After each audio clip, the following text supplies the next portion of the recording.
안녕하세요. 멜묵상. 오늘은 고린도 후서 11장 7절부터 15절 말씀 보도록 하겠습니다. 연휴 잘 쉬셨나요? 이제 다시 월요일이 됐고 우리 묵상 같이 하려고 해요. 자, 바울은 계속해서 이제 이 바울을 비난하던 거짓 교사들, 그리고 이제 바울에 대한 다양한 공격들을 하고 있던 고린도 교회 내 어떤 사람들을 대상으로 이야기를 하고 있어요.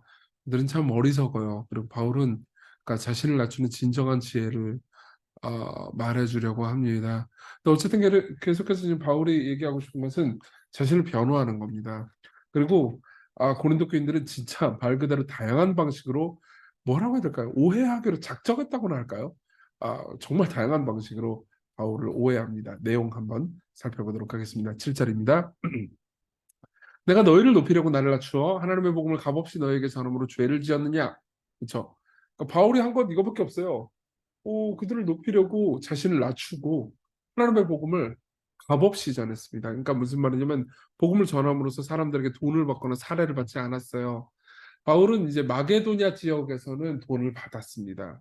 그렇죠. 뭐 복음을 전하고 사례를 받고 풀타임으로 일을 하는데 당연히 그러니까 먹고 살 것만큼의 이 사례를 받아야죠. 그렇죠? 그 문제가 아니란 말이에요. 근데 고린도 교회에서는 안 했어요. 고린도 지역에 즉 아가야 지역에서는 그렇지 않았거든요. 그래서 8절에 보면 내가 너희를 섬기기 위하여 다른 여러 교회에서 비용을 받은 것은 탈취한 것이다 이렇게 얘기합니다. 좀 과격하죠. 그러니까 무슨 말이냐면은 그러니까 고린도 교회에서는 돈을 하나도 받지 않았어요. 근데 오히려 가난한 마게도냐 교회에서는 사례비를 받았거든요. 그래서 거기서 사례비 받아가지고 생활을 충당했단 말이에요. 그러니까 부유한 고린도 교인들한테 돈을 안 받고 마게도냐 교인들한테는 돈을 받은 이유는 마게도냐 교인들의 신앙이 좋았기 때문이죠. 그리고 바울을 오해하거나 비난하지도 않았고요. 그러니까 바울은 그들에게 복음, 그러니까 즉 고린도 교인들에게 복음을 전하려고 그들이 오해하지 않도록 최선을 다한 거예요. 예. 근데 사실 솔직히 말하면 고린도 교인들도 바울이 사역하는 거에 대해서 후원을 하는 게 마땅한 거잖아요. 그러니까는 사실상 바울은 야, 내가 마게도냐 교인들한테 받았다. 사실 너네들을 섬기기 위해서 너네들한테 받아야 되는데 마게도냐 교인들한테 받음으로써 내가 그들의 돈을 탈취한 거나 다름없이 되었다. 이렇게 8절에서 이야기를 하는 거죠. 그러면서 9절 또 내가 너희와 함께 있을 때 비용이 부족했을 때 아무에게도 눈을 끼치지 아니하였으면 마게도냐에서 온 형제들이 나의 부족한 것을 보충하였습니다. 내가 모든 일에 너에게 폐를 끼치지 않기 위해 스스로 조심하였고 또 조심하리라 이렇게 말합니다. 보이죠? 그렇죠? 이게 이 고린도 교회 교인들은요. 바울이 돈 받으면 저 자식 돈 밝히네 막 이러면서 또 괴롭히고 또 돈을 안 받으면 또 저 자식 꿍꿍이가 있어 그러면서 또 저 뭐지 이렇게 뭐 딴 생각하고 아까도 제가 말씀드렸던 것처럼 오해하기로 작정한 것처럼 행동을 계속했어요. 그래서 어떻게 했냐? 아예 돈을 안 받았습니다. 그러면서 계속해서 마게도나 교인들의 후원금으로 삶을 살았던 거죠. 그래서 계속해서 조심을 했죠. 그리스도의 진리가 내 속에 있으니 아가야 지방에서 나의 자랑이 막히지 아니하리라. 그러니까 이제 아가야 지방은 고린도 교회가 포함된 이 도를 말합니다. 그러니까 나는 니들에 대해서는 자랑할 게 있다 이런 거죠. 그러니까 니들은 진짜 나를 비난할 어떤 그 근거도 없다. 어떠한 까닭이냐? 내가 너희를 사랑하지 아니하느냐? 하나님이 하시느니라. 그래서 내가 왜 돈을 안 받았는지 아냐? 너희들 안 사랑해서 안 받았는지 아냐? 아니다, 너희들 사랑했다. 이렇게 얘기하는 거죠. 하나님 아시느니라. 왜 이렇게 얘기하냐면 이런 거예요. 고린도 교회에 어떤 사람들은 바울이 돈을 받으면 저 자식 돈 밝히네 이런 식으로 비난을 했고 돈을 안 받잖아요. 그럼 왜 우리 돈 안 받아? 씨 뭐야? 우리 안 사랑해? 이 보세요. 이게 진짜 이게 뭔 짓을 해도 오해를 하는 거예요. 그러니까 원래 그런 거잖아요. 사실 그 사람이 미워 보이면 뭔 짓을 해도 나빠 보이게 됩니다. 그래서 이제 바울이 복음을 가지고 전한다라는 이유만으로 사람들의 비난과 오해를 워낙 많이 받으니까 이제 바울이 자기 자신의 이야기를 계속하는 거죠. 나는 내가 해온 그대로 앞으로도 하리니 기회를 찾는 자들이 그 자랑하는 이로 우리와 같이 인정받으려는 그 기회를 끊으려 함이라. 그러니까 그때 당시 이런 거죠. 바울의 후임으로 왔던 사람들, 바울 뒤에 왔던 그러니까 자신이 뭐 진짜 사도라고, 진짜 슈퍼 사도라고, 지극히 큰 사도라고 주장했던 그 사도들은 돈을 받으면서 바울을 계속해서 비난한 거죠. 그래서 그런 사람들은 거짓 사도에 속이는 일꾼이니 자기를 그리스도의 사도로 가장하는 자들이니라. 그러니까 돈을 받았기 때문에 나쁜 놈들이다 이러는 면 아니에요. 바울도 마게도냐 교회에서 돈을 받았어요. 그러니까 그들은 돈을 계속 받으면서 자신의 이익을 취하면서 바울을 비난함으로써 바울이 나쁜 놈이니까 내가 더 나은 존재야라고 말하면서 스스로를 세우는 사람들이라는 거죠. 그들을 계속해서 비판하는 것은 바울이 비판하거나 비난하기를 좋아해서 그런 것이 아닙니다. 오히려 그러니까 그들은 진리를 말하는 게 아니란 말이에요. 그러니까 그들로부터 격리되도록 보호를 해줘야 고린도 교인들이 복을 그러니까 하나님의 은혜로 말미암아서 영생을 누리게 되지 않습니까? 그렇죠? 그런 거죠. 그래서 이것은 이상한 일이 아니라 사탄도 자기를 광명의 전사로 가장하나니 그러므로 사탄의 일꾼들도 자기를 의의 일꾼으로 가장하는 것이 또한 대단한 일이 아니니라. 그러니까 굉장히 뭐 저기 자신들은 신령한 존재처럼 얘기를 하지만 이게 사탄도 그렇게 가장한다.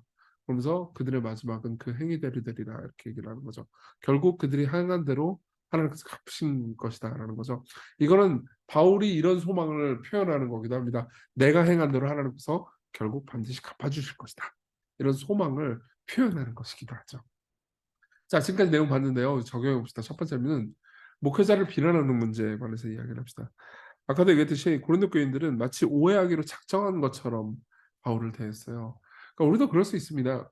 우리가 특히 목회자들을 비판할 때 여러분들 이런 생각을 해봐야 돼요. 이게 진짜 합리적인 비판이 맞는지, 그리고 그 목회자 입장을 들어봤는지, 그리고 나도 그 목회자 입장에서 서보면은 어떨 것 같은지를 좀 생각을 해보고 그 다음에 비판을 해야죠. 예. 그리고 비판 자체를 목회자는 또 받아들일 수도 있어야 합니다. 그러니까 비판이 아예 금지됐다라는 의미는 아니에요. 그렇지만은 그러니까 뭐 그 사람의 입장도 듣지도 못하고 알지도 못하면서 일방적으로 비난하는 것은 큰 해를 끼칩니다. 교회에. 그리고 무엇보다 자기 자신에게 해를 끼치죠. 조엘 비키 목사님이 이런 식으로 얘기해 줍니다. 사탄이 가장 미워하는 대상은 복음 선포를 통해서 그리스도 안에 있는 하나님의 영광을 보는 사람들이죠. 즉 목회자들입니다. 만약 목사들이 메시지를 왜곡하도록 만들 수 없다면, 그러니까 사탄이 제일 원하는 건 목사들이 가짜 복음을 전하는 거겠죠. 근데 그럴 수 없어. 진짜 복음을 전하고 있어요. 그러면 사탄은 그 다음에 뭘 하겠어요? 낙심시키고 실망하게 만들어서 그들이 목회를 완전히 떠나버리도록 하고자 할 것입니다. 그렇죠. 성도들이 계속 목회자를 비난하도록 꾀어서 아유 이놈의 목회 더럽고 치사해서 못해 먹겠어 이렇게 떠나보도록 하고자 하는 거죠.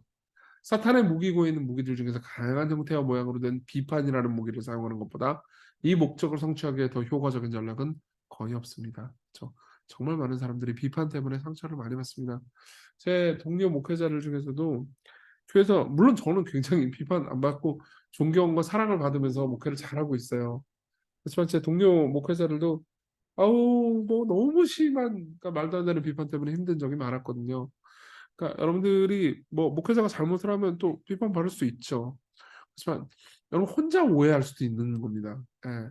그 상대방 상황 들어보지 못하고.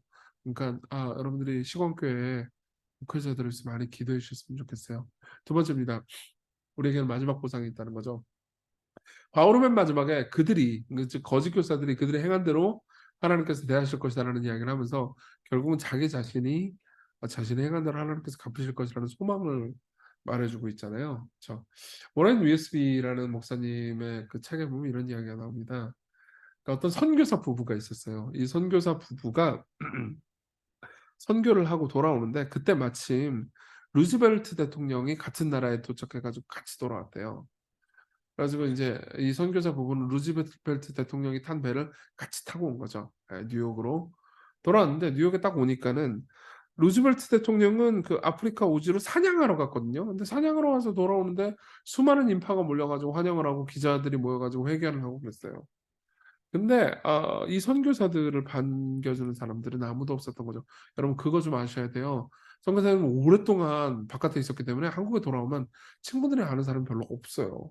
그러니까 여러분들이 정말 선교사님들을 환대해 주시고 사랑해 주셔야 됩니다. 이거는 굉장히 중요한 거예요. 그러니까 앞으로 시공교회는 계속해서 선교사님들과 연계를 맺어가지고 그들을 섬기는 일을 여러분들로 하여금 그들을 섬기도록 하는 일을 계속해서 할 거거든요. 그러니까 여러분들 선교사님들 섬기는 일에 관심을 많이 가지셨으면 좋겠어요. 기도도 해주시고요.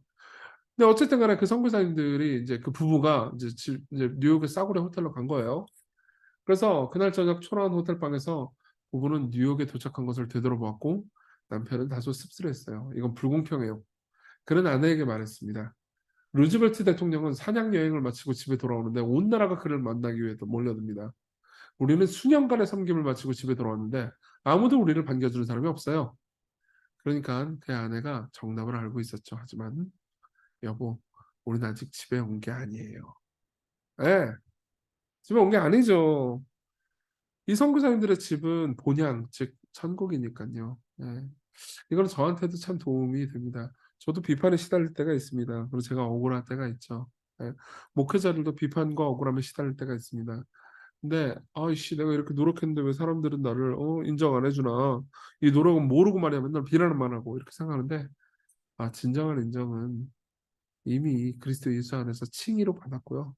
그리고 마지막 날 그분의 인정 안에서 기쁨으로 받을 겁니다. 저는 아직 집에 도착하지 못했어요. 여러분들도 마찬가지입니다. 여러분들 삶을 살면서 열심히 노력했는데 받지 못한 보상들 있죠? 안타까우신가요? 여러분들 아직 집에 오지 않았습니다. 우리 같이 기도해요.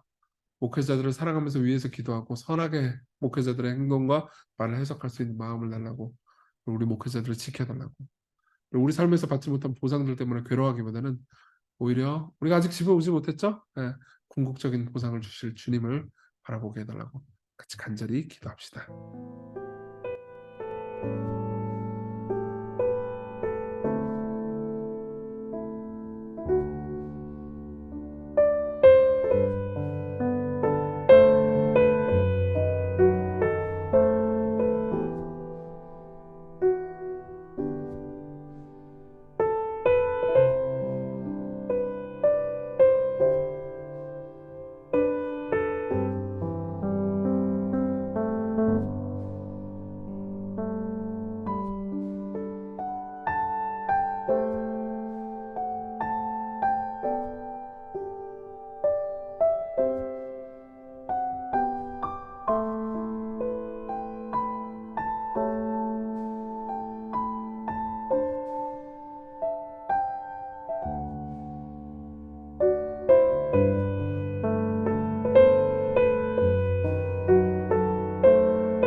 기도하겠습니다.